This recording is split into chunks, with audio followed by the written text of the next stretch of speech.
तरी मी आता निमंत्रित करतो आजच्या या कार्यक्रमासाठी लाभलेले प्रमुख पाहुणे, त्याचबरोबर मान्यवर कांशीराम साहेबांच्या खांद्याला खांदा लावून कॅडरच्या माध्यमातून पूर्ण महाराष्ट्रात संघटन उभं करण्यासाठी जे अतोनात मेहनत करतायत ते इंजिनियर, मुंबईचे प्रभारी इंजिनियर सुनील आवारे साहेब मान्यवर कांशीराम साहेबांच्या जयंतीच्या शुभेच्छा देतील अशी मी त्यांना विनंती करतो. एकदा जोरदार टाळ्या वाजवा बहुजन समाज पार्टीचा.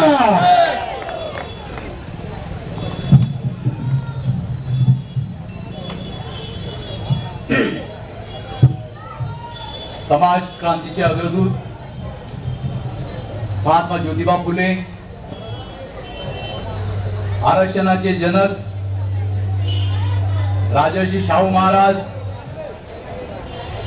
भारतीय घटनेचे शिल्पकार परमपूज्य नेते डॉक्टर बाबासाहेब आंबेडकर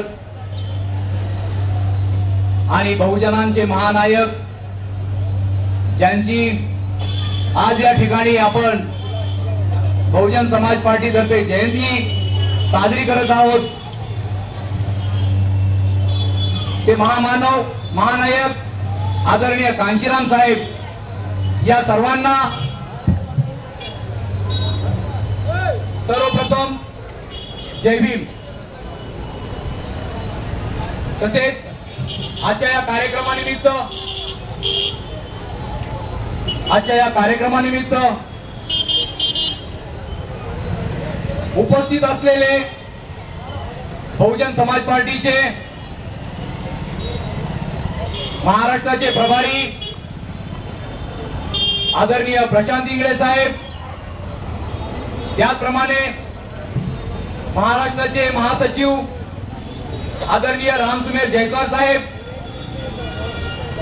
त्याचप्रमाणे मुंबईचे अध्यक्ष आदरणीय प्रवीण धोत्रे साहेब, आमचे मित्र ज्यांनी आताच आपलं भाषण केलं, ज्यांनी आमच्या खांद्याला खांदा लावून काम केलं ती मुवमेंट वाढवण्यासाठी, ते श्यामलाल जयस्वाल साहेब, मुंबईच्या महिला अध्यक्ष प्रणाली मिलारी ताई साहेब, मीनाताई कांबळे साहेब, शैलेश पवार साहेब, अडसूळ साहेब आणि मंचकावर उपस्थित असलेले इतर नेतागण, तसेच संबंध मुंबईमधून या कार्यक्रमाला उपस्थित असलेले बहुजन समाज पार्टीचे पदाधिकारी आणि माझ्या बंधू आणि भगिनींनो, सगळ्यांना माझा प्रेमाचा जय भीम. आज या ठिकाणी मान्यवर कांशीराम साहेब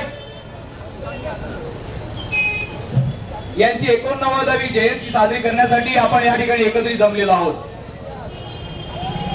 बांधवांनो, आपण महापुरुषांची जयंती का साजरी करतो? महापुरुषांची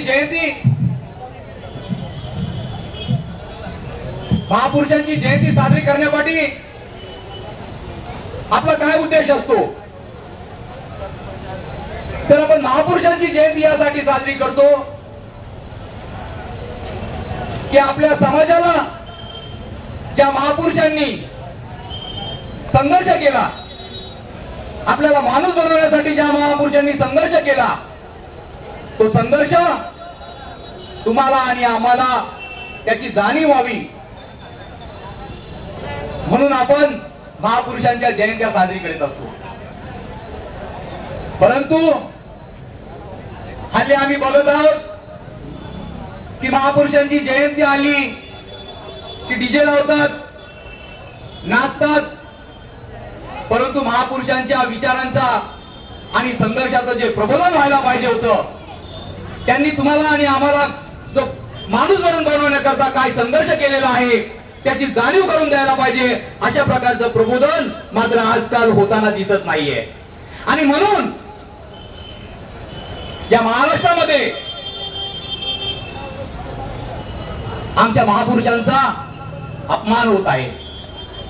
त्याचं कारण का? की आमचे जे नेते आहेत, या नेत्यांना महापुरुषांचा संघर्ष हा लोकांना सांगण्याऐवजी त्यांना मनोरंजनामध्ये जास्त स्वारस्य असतं. त्याचा परिणाम असा झालेला होत आहे की आमच्या नवीन येणाऱ्या पिढीला बाबासाहेब आंबेडकरांनी आमच्यासाठी काय संघर्ष केला, महात्मा ज्योतिबा फुलेंनी आमच्यासाठी काय संघर्ष केला, शाहू महाराजांनी आमच्यासाठी काय संघर्ष केला याची जाणीव मात्र होत नाहीये. आणि म्हणून त्याची जाणीव न झाल्यामुळे आज आमच्या समाजातले तरुण लोक, तरुण मुलं हे बाबासाहेब आंबेडकरांची विचारधारा न स्वीकारता हे मनुवादी पक्षांमध्ये काम करत आहेत. आणि त्याला कारण आहे की या बाबासाहेब आंबेडकरांना मानणारे जे काही पक्ष आहेत त्या पक्षांचे जे नेते आहेत त्यांनी त्यांच्यावर ते संस्कार केले नाही. तर बांधवांनो, या वसाहतीमध्येच नव्हे तर या महाराष्ट्रामध्ये, या देशामध्ये हल्ली मनुवादी संस्थेने एक असं षडयंत्र निर्माण केलेलं आहे की त्यांचं असं लक्षात आलेलं आहे की आज या देशामधला बहुजन समाज हा संविधानाच्या माध्यमातून जागृत होत आहे. आणि हा समाज जर जागृत झाला, याला जर संविधान समजलं, याला जर महापुरुषांचा संघर्ष जर समजला तर तो एक दिवस आपल्या विरोधात गेल्याशिवाय राहणार नाही. आणि म्हणून या मनुवादी व्यवस्थेने आम्ही जेव्हा महापुरुषांच्या जयंत्या साजऱ्या करतो त्या महापुरुषांच्या जयंतीच्या अगोदर हे वेगवेगळ्या प्रकारचे खेळ खेळण्याचे त्यांनी उद्योग सुरू केलेले आहे. आणि त्या खेळामध्ये तुम्हाला गुंतवून ठेवायचं, तुमच्या नवीन मुलांना गुंतवून ठेवायचं, जेणेकरून तुमच्या महापुरुषांचा संघर्ष तुमच्या नवीन तरुण पिढीला समजला नाही पाहिजे आणि त्या संघर्षापासून ते परावृत्त झाले पाहिजे, त्यांचं मन दुसरीकडे भटकलं पाहिजे. अशा पद्धतीने तुमच्या तरुण मुलांना अडकवण्यात येत आहे. परंतु बांधवांनो, अजूनही बाबासाहेब आंबेडकरांनी निर्माण केलेली विचारधारा आणि त्या विचारधारेला मानणारा काही समाज, काही नेते अजून जिवंत आहेत.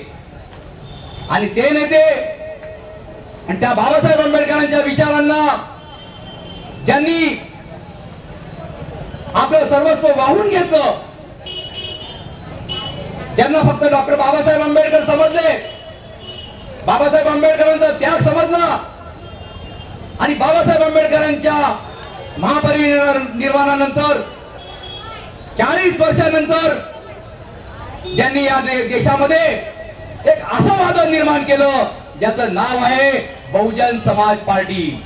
आणि ते बहुजन समाज पार्टीचे संस्थापक अध्यक्ष मान्यवर कांशीराम साहेब, त्यांचा आज आपण या ठिकाणी जयंती उत्सव साजरा करीत आहोत. कोण आहे कांशीराम साहेब? या कांशीराम साहेबांची ओळख या समाजाला होणं फार गरजेचं आहे, आजच्या तरुणांना होणं फार गरजेचं आहे. जर कांशीराम साहेबांची ओळख जर या समाजाला आणि या तरुणांना जर झाली नाही तर येणारी पिढी ही नपुसक झाल्याशिवाय राहणार नाही असं मला वाटतंय. आणि म्हणून बांधवनो, बाबासाहेब आंबेडकरांना अभिप्रेत असलेला समाज, बाबासाहेब आंबेडकरांनी जो संघर्ष केला, डॉक्टर बाबासाहेब आंबेडकरांनी जेव्हा आपलं शिक्षण घेत असताना त्यांना जो त्रास झाला आणि त्यांचं असं लक्षात आलं की या देशामध्ये एक व्यवस्था कार्य करत आहे, अशी व्यवस्था कार्य करत आहे की जिने या देशामध्ये वर्ण व्यवस्था निर्माण केलेली आहे. आणि त्या वर्ण व्यवस्थेच्या माध्यमातून या देशामध्ये ब्राह्मण, क्षत्रिय, वैश्य आणि शूद्र अशा प्रकारची व्यवस्था निर्माण करून या देशामध्ये माणसासारखं माणूस असलेल्या माणसांना जनावरांसारखं या ठिकाणी वागणूक देत आहेत. आणि ही जनावरांसारखी वागणूक नष्ट करण्यासाठी त्या डॉक्टर बाबासाहेब आंबेडकरांनी आपल्या आयुष्याचं पूर्ण आपलं आयुष्य खर्च केलं, आपल्या आयुष्याचं बलिदान दिलं. डॉक्टर बाबासाहेब आंबेडकरांनी त्या काळामध्ये दलितांना शिक्षणाचा अधिकार नव्हता, दलितांना शिक्षणाचा अधिकार नव्हता, पैसा बाळगण्याचा अधिकार नव्हता. परंतु डॉक्टर बाबासाहेब आंबेडकरांच्या इंग्रज या देशामध्ये आल्यामुळे आणि बाबासाहेब आंबेडकरांचे वडील रामजी सुभेदार यांच्यामुळे डॉक्टर बाबासाहेब आंबेडकरांना शिक्षण घेण्यास संधी मिळाली आणि त्या संधीचं सोनं डॉक्टर बाबासाहेब आंबेडकरांनी केलं. बाबासाहेब आंबेडकर त्या काळामध्ये सगळ्यात विद्वान व्यक्ती होती ज्यांच्याकडे 4 PhD होती. जी भारतामध्ये जे संविधान जेव्हा भारत स्वतंत्र झाला त्या स्वतंत्र भारतामध्ये एकमेव व्यक्ती त्या संसदेमध्ये जर कोण असेल तर ती फक्त आणि फक्त डॉक्टर बाबासाहेब आंबेडकर होती. बाबासाहेब आंबेडकरांनी हे शिक्षण घेत असताना त्यांच्यावर अनेक प्रसंग आले. बाबासाहेब आंबेडकरांचे 4 मुलं वारली. माता रमाई बाबासाहेब आंबेडकर लंडनला शिक्षण घेत असताना गोरेमध्ये गोऱ्याचे शेणाचे गोरे विकून आपला स्वतःचा उदरनिर्वाह करत होती की फक्त बाबासाहेब आंबेडकरांना शिकवण्यासाठी. आणि त्या बाबासाहेब आंबेडकरांनी जर ठरवलं असतं माझ्या शिक्षणाचा फायदा फक्त माझ्या स्वतःसाठी करायचा आहे तर बांधवांनो तुम्ही आणि आम्ही आज या ठिकाणी बसलेलं दिसलो नसतो. बाबासाहेब आंबेडकरांनी हे ओळखलं. त्यांना समजलं की या देशामध्ये जी व्यवस्था काम करत आहे, जी मनुवादी व्यवस्था काम करत आहे, जी वर्णवादी व्यवस्था काम करत आहे, जी ब्राह्मणवादी व्यवस्था काम करत आहे, ही व्यवस्था ही आमच्या प्रगतीचं सगळ्यात मोठं कारण आहे. या व्यवस्थेमुळे या देशातील दलित, ओबीसी, एससी, एसटी समाज याची प्रगती होत नाहीये. आणि या समाजाला संपवल्याशिवाय आमच्या समाजाला कधीही न्याय मिळणार नाही, कधी प्रगती मिळणार नाही. आणि म्हणून डॉक्टर बाबासाहेब आंबेडकरांनी आपलं संपूर्ण जीवन ते या समाजाला माणूस म्हणून जगण्याकरता खर्च केलं. परंतु डॉक्टर बाबासाहेब आंबेडकरांच्या महापरिनिर्वाणानंतर ज्यांची जबाबदारी होती की बाबासाहेब आंबेडकरांचं हे कार्य प्रामाणिक पुढे घेऊन जायला पाहिजे, त्या कार्याला न्याय द्यायला पाहिजे. परंतु दुर्दैवाची गोष्ट की असा एकही नेता हा बाबासाहेब आंबेडकरांच्या महापरिनिर्वाणानंतर निर्माण झाला नाही ज्याला बाबासाहेब आंबेडकरांची विचारधारा कळली नाही. बाबासाहेब आंबेडकरांनी महापरिनिर्वाणानंतर आम्हाला सांगितलं होतं शिका, संघटित व्हा आणि संघर्ष करा. अरे जर तुम्ही शिकले नाही तर तुम्हाला कळणार नाही की तुमचा शत्रू तुमच्याकरता काय काय घेऊन काय काय चाली चालत आहे. आणि तुमच्या शत्रूला जर तुम्हाला जर हरवायचं जर असेल, त्याला जर नष्ट करायचं असेल तर तुमच्याकडे शिक्षण असणं फार गरजेचं आहे. परंतु आमच्या नेत्यांनी शिक्षणाकडे दुर्लक्ष केलं आणि बाबासाहेब आंबेडकरांचं सगळ्यात शेवटचं वाक्य अगोदर घेतलं, संघर्ष करा. आणि त्यांनी संघर्ष केला. बाबासाहेब आंबेडकरांच्या महापरिनिर्वाणानंतर 3 ऑक्टोबर 1957 ला जेव्हा रिपब्लिकन पार्टी ऑफ इंडियाची स्थापना झाली, दादासाहेब गायकवाडांनी स्थापना केली आणि अवघ्या 1च वर्षामध्ये त्या पक्षाचे 2 तुकडे झाले.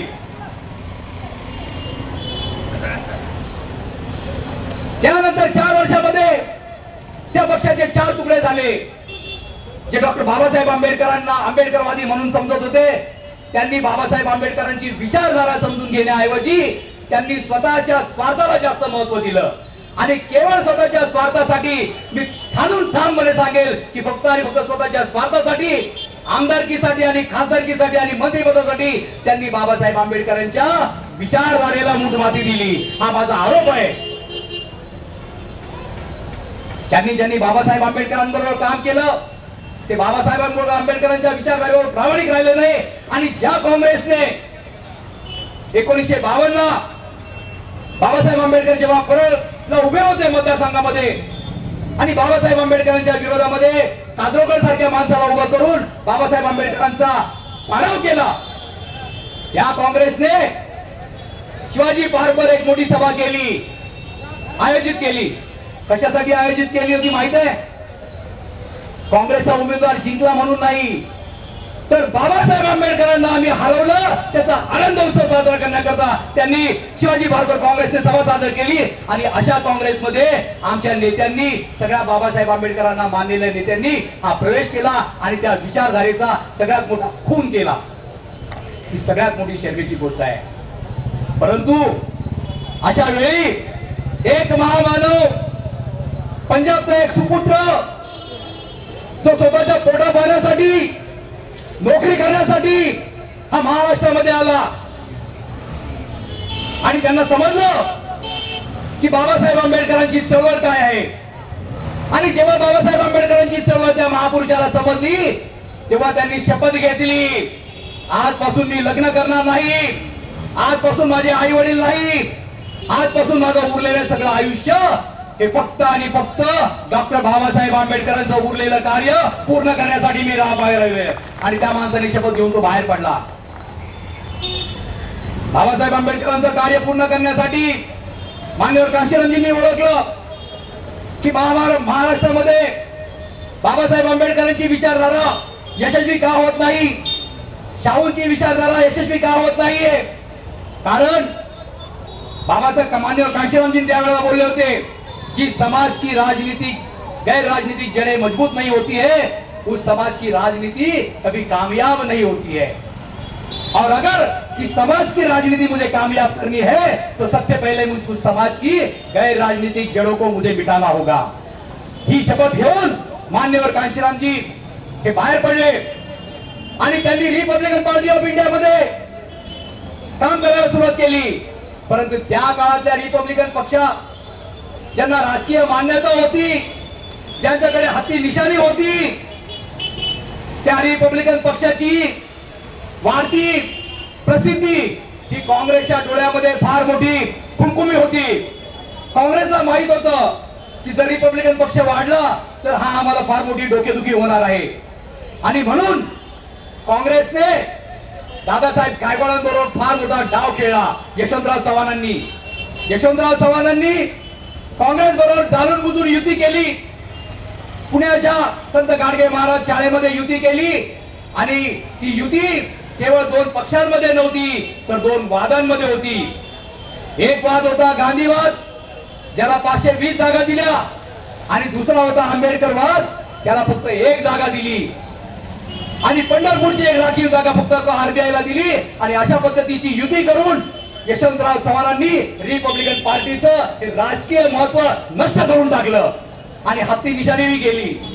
बांधवांनो, ही गोष्ट मान्यवर काशीरामजींना फार मनाला लागली आणि काशीरामजींनी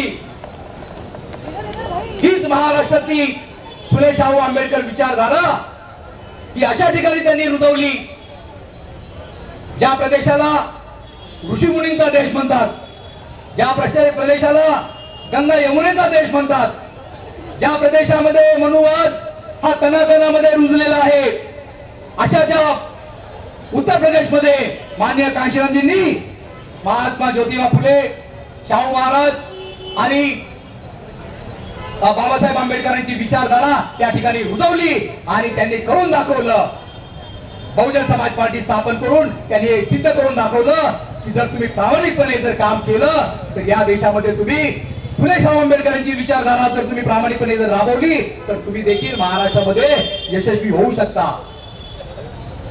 हे करत असताना मान्यवर काशीरामजींच्या कसं लक्षात आलं, ज्या वेळेला मंडल कमिशनच्या माध्यमातून या देशामध्ये 1,500 शेड्यूल कास्ट, 1,000 शेड्यूल ट्राईब जाती निर्माण झाल्या आणि 3,742 ओबीसी संख्या निर्माण झाली आणि यांची सगळ्यांची संख्या केली तर 6,747 जाती निर्माण झाल्या. आणि या 6,747 जाती या देशातल्या मनुवादी लोकांनी केवळ जातीच्या आधारावर त्यांचे तुकडे तुकडे करून त्यांना विभक्त करून त्यांच्यावर राज्य केलं होतं. आणि ही गोष्ट मान्यवर काशीरामजींनी ओळखली आणि मान्यवर काशीरामजींनी अशा या जातीमध्ये विभागलेल्या 600 जाती एकत्र केल्या. 600 जाती एकत्र केल्या आणि आज भारतातली 3 नंबरचा पक्ष म्हणून त्यांनी तुमच्या समोर उभा केलेला आहे. अजून जर मान्यवर काशीरामजींनी अजून जर 400 जाती जर जोडल्या तर मी तुम्हाला सांगतो की या देशामध्ये बहुजन समाज पार्टी ही 1 नंबरचा पक्ष झालेला असेल आणि त्याला मग या देशामध्ये कोणी थांबवणार नाही वगैरे. हे ही विचारधारा आम्हाला जर कोणी जर दिली असेल ती मान्यवर काशीरामजींनी दिलेली. मान्यवर काशीरामजी हे कुशल संघटक होते, एक मुत्सुद्दी राजकारणी होते आणि ही गोष्ट त्यांनी जाणली. त्यांच्या लक्षात आली की या देशामध्ये बाबासाहेब आंबेडकरांचं जे स्वप्न आहे, या देशातला मनुवाद, या देशातला ब्राह्मणवाद आणि या देशातला जातीवाद हा आजपर्यंत कोणी संपवला नाही. त्याला जर कोणी जर आव्हान दिलं असेल आणि संपवण्याचं काम कोणी केलं असेल ते मान्यवर काशीरामजीने केलेलं आहे. आणि 1 नाही 2 नाही तर 3 वेळेला एका दलित स्त्रीला उत्तर प्रदेशच्या सिंहासनावर मुख्यमंत्री पदावर बसवलेला आहे. हा करिश्मा मान्यवर काशीरामजीने करून दाखवला. तो केवळ आणि केवळ डॉक्टर बाबासाहेब आंबेडकर यांच्या विचारधारेला अंगीकारून केलेला आहे. तर बांधवनो, मान्यवर काशीराम साहेब अशा या महामानवाची आज या ठिकाणी आपण जयंती साजरी करत आहोत. मान्यवर काशीराम साहेब यांच्यावर बोलायला जर गेलो तर मी 4-4 तास एक कंटिन्यू बोलत असतो, परंतु आज या ठिकाणी आपण जयंती साजरी करण्याकरता आलेलो आहोत आणि मंचकावर आमचे नेतेही भरपूर आहेत आणि म्हणून आपला जास्त वेळ न घेता मान्यवर काशीराम साहेबांना त्यांच्या जयंतीनिमित्त मी त्यांना शुभेच्छा देतो आणि आपली रजा घेतो. जय भीम, जय बुद्ध, जय भारत. धन्यवाद.